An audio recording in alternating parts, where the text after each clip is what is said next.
Տիկին Աղրեկյան այժմ Երևանի քաղաքապետարանի դիմաց ենք, որտեղ հավաքվել են Վարդաշենի բնակիչները։ Խնդրում եմ ներկայացնել, դուք ինչքանով եք խնդրին ծանոթ, ինչի համար են հավաքվել բնակիչները։ Խնդրին բավական ժամանակ տեղյակ ենք։ Մի քանի ամիս առաջ Մայր Հայաստանի ավականու անդամներ Արմեն Քոչյանի եւ Աննա Ավետիսյանի հետ եղել ենք տեղում։ Առաջիկա ավականու նիստում մեր լինելու բարձրաձայնել են ավականու անդամները եւ պահանջել են պատասխան։ Պատասխանը չենք ստացել, անկեղծ ասած։ Անցյալ շաբաթ բնակիչները նորից եղել էին քաղաքապետարանի դիմաց, այդ ժամանակ նորից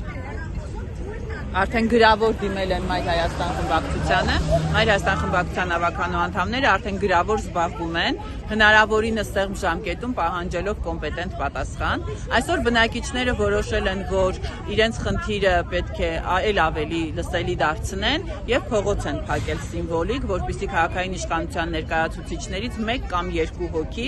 ավելի համարձակ գտնվեն եւ մոտենան։ Բնակիչները այստեղ ասեցին, որ իրենք վնասելու, ուտելու ոչ մի ցանկություն չունեն, պարզապես ուզում են լսել, հարգալից լսելու են ընդամենը պատասխանը եւ ցանկանում են, որ այն ինչը իրենց կասվի բանավոր, տրվի նաեւ գրավոր, որովհետեւ անելանելի իրավիճակում են։ Շաբաթ օրը մենք եղել ենք տեղում, արձանագրել ենք, որ փլուզվում է շենքը, ներքևից էլ կոյուղաջրերը բաց են եւ տների մեջից արդեն դուրս են գալիս այդ կոյուղաջրերը, օձեր, կարիճներ էին հայտնվում նաև բնակիչների տներում, կան ընտանիքներ, որտեղ զինվորներ ունեն, որոնք զինվորներ ունեն այս պահին սահմանին կանգնած, այս ընտանիքներում կան անչափահաս երեխաներ, նորածիններ, տարեց մարդիկ, հաշմանդամություն ունեցող անձինք, ուստի խնդիրը հրատապ է եւ քաղաքային իշխանությունը, եթե չունի համապատասխան միջոցներ, իսկ ես վստահ եմ, որ ունի, եթե չունի, ապա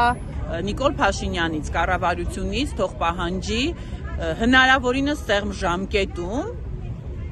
տալ այն գումարները, որոնք անհրաժեշտ են այս երկու շենքերի, վթարային շենքերի բնակիչներին նորմալ բնակարաններով ապահովելու համար։ Հակառակ պարագայում Աստված մի արասցե, մենք ականատեսն ենք լինելու միգուցե անդառնալի հետևանքներով փլուզումների։ Փոխարենը, ընդամենը 2 կամ 1 պաշտոնյա իջնելու փոխարեն Նիկոլ Փաշինյանի կառավարությունը, ճակերտավոր ժողովրդավար բաստիոնը, այստեղ է բերել ոստիկանական զորքերի եւ սպառնում է մարդկանց բերման ենթարկելով։ Այստեղ որևէ մեկը չի վախենում բերման ենթարկվելուց, այս բնակիչները այնպիսի սարսափելի վիճակում են ապրում, որ միգուցե բերման ենթարկվելը լավագույն լուծումը կլինի